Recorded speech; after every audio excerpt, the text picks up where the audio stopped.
कन्नौज से संवाददाता राजीव चौहान ने बीजेपी क्षेत्रीय मंत्री विनय वर्मा से चुनाव को लेकर खास बातचीत की है। आइए जानते हैं। बुंदेलखंड के क्षेत्रीय महामंत्री विनय वर्मा जी, लोकसभा चुनाव पूर्णतः कन्नौज लोकसभा का चुनाव बिल्कुल ही चरम पर आ चुका है और 13 मई को कन्नौज में वोटिंग होनी है, जहां पर कुछ दिनों पहले ये लगता था कि भाजपा ही सबसे मजबूत है, लेकिन सपा के राष्ट्रीय अध्यक्ष अखिलेश यादव के आते ही कहीं ना कहीं से समीकरण चुनावी जो है वो बदलते नजर आ रहे हैं। इस बारे में हमारे साथ बात करने के लिए क्षेत्रीय महामंत्री विनय वर्मा जी हैं।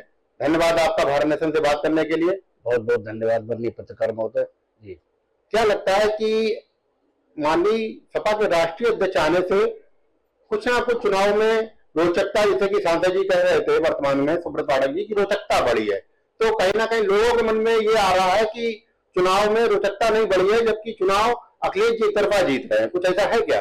बिल्कुल भी ऐसा नहीं है। निश्चित रूप से हमारे भारतीय जनता पार्टी के प्रत्याशी माननीय सुब्रत पाठक जी बहुत अच्छे वोटों के अंतर से जीतेंगे और धरातल पे जिस प्रकार से भारतीय जनता पार्टी ने नीति बनाई है, योजना बनाई है, बूथ पे और हमारे बूथ के नीचे पन्ना प्रमुख तक सारी योजना हमारी पूरी पार्टी की तैयार है और उसी आधार पे पार्टी काम कर रही है। आपने देखा होगा राष्ट्रीय अध्यक्ष जी समाजवादी पार्टी आए, लेकिन कहीं आपको वोट पे उनके कार्यकर्ता दिख नहीं रहे होंगे संपर्क करते हुए।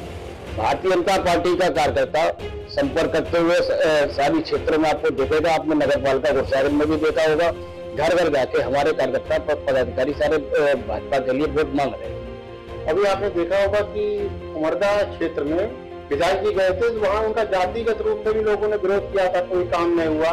तो लोगों के अंदर ये भी एक बात है कि कहीं काम नहीं हुआ, इसको लेकर कोई आक्रोश लग रहा है क्या? इस प्रकार का कहीं कोई आक्रोश नहीं है। थोड़ी बहुत अनियमितताएं रहती हैं, चाहे पार्टी है, क्षेत्र है, कहीं ना कहीं कोई शिकायत होती है, लेकिन भारतीय जनता पार्टी ने इतने सारी योजनाएं, गरीब कल्याणकारी योजनाएं, गरीब नीचे के लोगों को नीचे जमीनी स्तर तक जो मोदी जी का गारंटी वाला रथ था विकसित भारत संकल्प यात्रा के माध्यम से गांव गांव घर घर तक पहुंचा दिया। जिस योजना का लाभ पहले लोगों को योजना पता नहीं चल पाती थी, लाभ नहीं मिल पाता था, आज के समय में भाजपा की सरकार में, माननीय मोदी जी की सरकार में बिल्कुल घर घर गांव गांव तक विकसित भारत संकल्प यात्रा के माध्यम से सारी योजनाएं पहुंची हैं और बहुत ज्यादा विकास किया।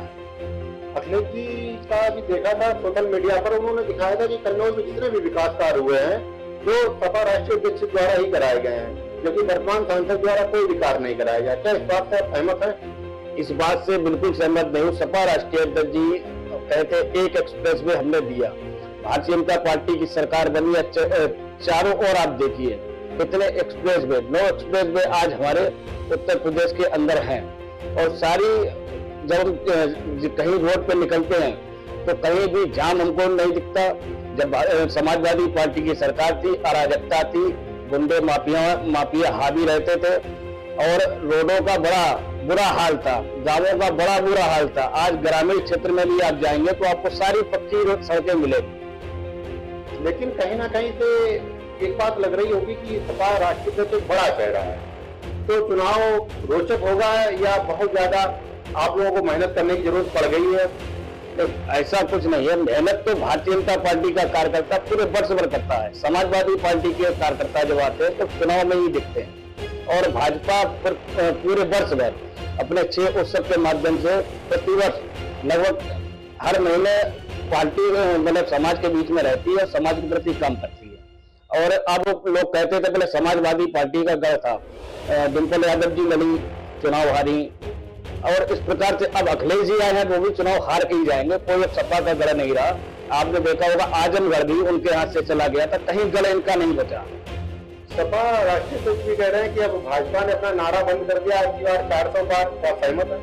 बिल्कुल नहीं, अब की बार 400 पार हमारा नारा है और उसी नारे पे हम कायम है। निश्चित रूप से 400 पार जो हमारा मोदी जी का विजन है, निश्चित रूप से 400 पार भारतीय जनता पार्टी करेगी। और ये आपको जिस दिन परिणाम आएगा 12 बजे से पहले तक, माननीय हमारे अमित शाह जी ने कहा 12 बजे से पहले तक 400 पार का आंकड़ा हम पार कर लेंगे। विधुना में भी योगी जी की रैली लग चुकी है।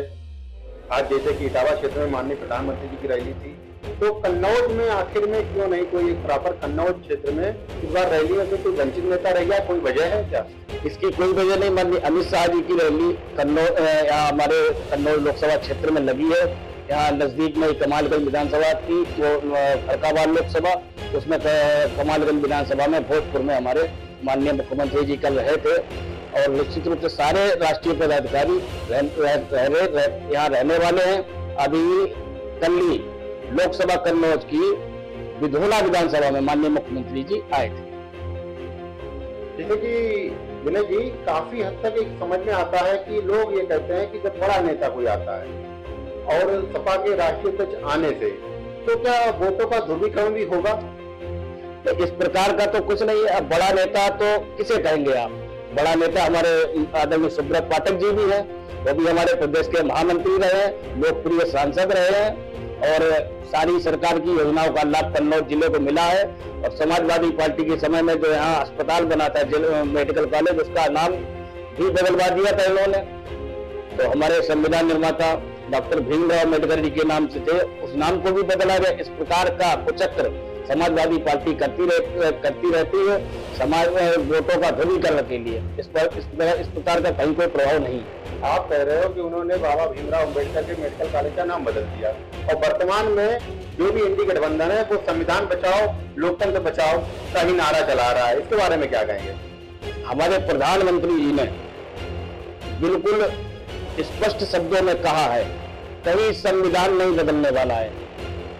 इस पर कोई टिप्पणी किसी प्रकार की नहीं है। ये अभी झूठा एक वायरल वीडियो किया था माननीय अमित शाह, हमारे अमित शाह जी का, माननीय गृह मंत्री जी का, उसका जो अपराधी था वो पकड़ा भी गया। वो बिल्कुल झूठी हमको भी बदला गया। इस प्रकार का कुचक्र समाजवादी पार्टी करती रहती है समाज में वोटों का ध्रुवीकरण के लिए। इस प्रकार का कहीं कोई प्रभाव नहीं है। आप कह रहे हो कि उन्होंने बाबा भीमराव अम्बेडकर के मेडिकल कॉलेज का नाम बदल दिया और वर्तमान में जो भी इंडी गठबंधन है वो संविधान बचाओ लोकतंत्र बचाओ का ही नारा चला रहा है, इसके बारे में क्या कहेंगे? हमारे प्रधानमंत्री जी ने बिल्कुल स्पष्ट शब्दों में कहा है, कहीं संविधान नहीं बदलने वाला है।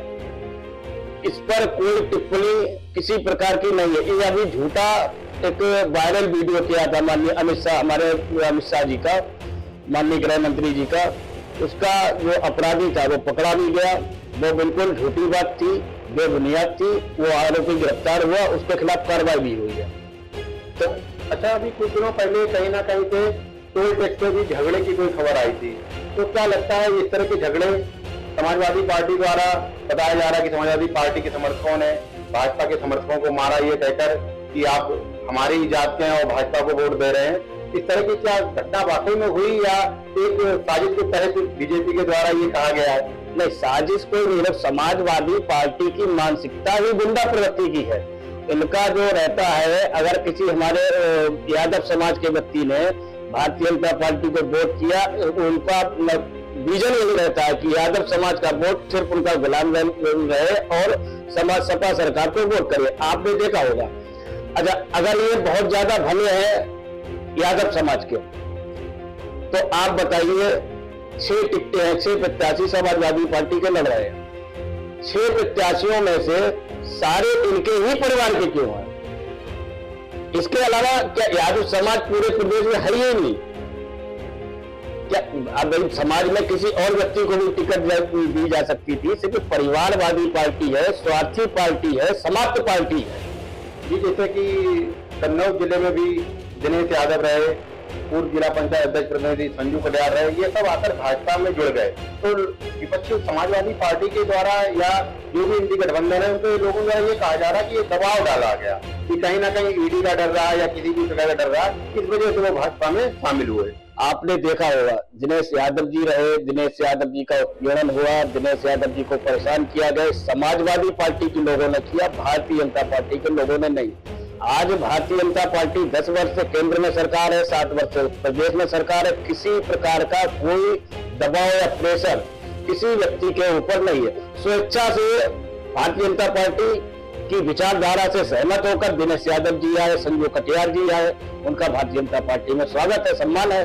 और वो भगवान राम के मंदिर के प्रति उनकी आस्था है, इसलिए भारतीय जनता पार्टी को स्वीकार किया। तो क्या लगता है कि पूरा चुनाव श्री राम मंदिर पे लड़ा जाएगा या मोदी की नीतियां, उनके कार्य, उनकी विकास योजनाओं को लेकर लड़ा जाएगा?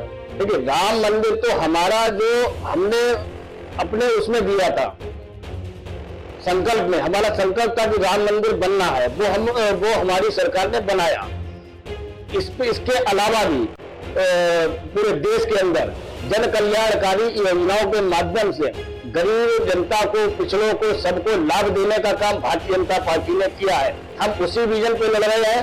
और ये लोग बात करते हैं कि रोजगार नहीं दिए, तो रोजगार के नाम पर स्वयं उनको स्किल डेवलपमेंट के माध्यम से युवा को सशक्त बनाने का काम किया। कौशल योजना के तहत उनको युवाओं को रोजगार देने का काम किया है हमारी प्रदेश की सरकार ने और केंद्र की सरकार ने। इनको सिर्फ भ्रमित करना होता है वोटर को, और सिर्फ इनको ध्रुवीकरण चाहिए, इसलिए इस प्रकार की चर्चा ये लोग करते रहते हैं। आपको फरुखाबाद का प्रभारी बनाया गया है, तो आपको क्या लगता है फरुखाबाद में सांसद जी, दोबारा वर्तमान सांसद जी है, वो पुनः जीते हुए बता रहे, जबकि वहाँ की स्थिति है कि विकास के नाम पर उन्होंने भी कुछ नहीं किया? निश्चित रूप से जीतेंगे। आपने देखा होगा बहुजन समाजवादी पार्टी की सरकार थी, लाइट 8 दिन में और 8 दिन रात में आती थी। इस प्रकार की स्थिति फरुखाबाद में थी। कन्नौज जिला चूंकि समाजवादी पार्टी सरकार थी, तो कन्नौज जिला मुख्यमंत्री जो थे उस समय माननीय मुलायम सिंह यादव जी थे, उनके बेटे यहाँ से सांसद थे, तो उसको VIP जिला घोषित किया था। तो कन्नौज में तो लाइट मिलती थी, लेकिन फरुखाबाद में हमारा पड़ोसी जिला था, लाइट नहीं मिलती थी। आज 2 पावर हाउस अभी माननीय सांसद जी ने वहां बनवाए हैं। अब इस समय व्यवस्था 24 घंटे लाइट आ रही है। गंगा एक्सप्रेस वे देने का काम किया, राष्ट्रीय राजमार्ग से फरुखाबाद को जोड़ा, जो हर जगह से कटा हुआ था, तो वहां का व्यापारी बाहर नहीं जा पाता था, तो राष्ट्रीय राजमार्ग से फरुखाबाद को जोड़ा। कहीं ना कहीं वहां की जनता के लिए बहुत सारे काम किए माननीय सांसद जी ने। एक कल की ही घटना हुई है मैनपुरी में, अखिलेश जी के रोड शो के बाद महाराणा प्रताप की मूर्ति पर सपा समर्थक कुछ चढ़ गए हैं, जिनके खिलाफ शायद लोगों में 90 लोगों के खिलाफ FIR भी दर्ज हुई। क्या लगता है कि ये किस तरह से महाराणा प्रताप को अपमानित किया गया, क्या हुआ? आपने देखा होगा एक सूबे का मुखिया, सूबे का मुख्यमंत्री जब उस जिले में प्रवास के लिए जाता है, चुनाव प्रचार के लिए जाता है, तो हमारे जो वंशज रहे, जिन्होंने हमारे मुगल शासन में देश के लिए काम किया हमारे, तो उनका जो इस प्रकार अपमान समाजवादी पार्टी सरकार करती है। जब मुखिया हमारे देश सूबे के गए, उन्होंने उनका माल्यार्पण किया, पूजा अर्चना की, प्रणाम किया, नतमस्तक हुए, फिर उसके बाद चुनाव प्रचार में निकले। अब वहां समाजवादी पार्टी की प्रत्याशी डिम्पल यादव जी का रोड शो होता है। अब रोड शो के बाद वहां प्रतिमा पे चढ़कर और समाजवादी पार्टी का झंडा गाड़ दिया जाता है। तो निश्चित रूप से आप जानते हैं क्या मानसिकता ये दिखाना चाहते हैं उत्तर प्रदेश में, कि अराजकता इसी प्रकार लाएंगे, इस प्रकार सरकार बनाएंगे, इस प्रकार वोट मांगेंगे। भाई विकास के नाम पे मांगो वोट, अगर कुछ किया हो तो उस प्रकार की चर्चा करो, कि अराजकता गुंडागर्दी से आप वोट मांगोगे। यूपी में क्या लगता है 80 में 80? हमारा नारा है 80 में 80। इस बार उत्तर प्रदेश माननीय प्रधानमंत्री जी के विजन को पूरा करेगी और उत्तर प्रदेश में 80 की 80 सीटें भारतीय जनता पार्टी निश्चित रूप से जीतेगी। भारत नेशन से बातचीत करने के लिए आप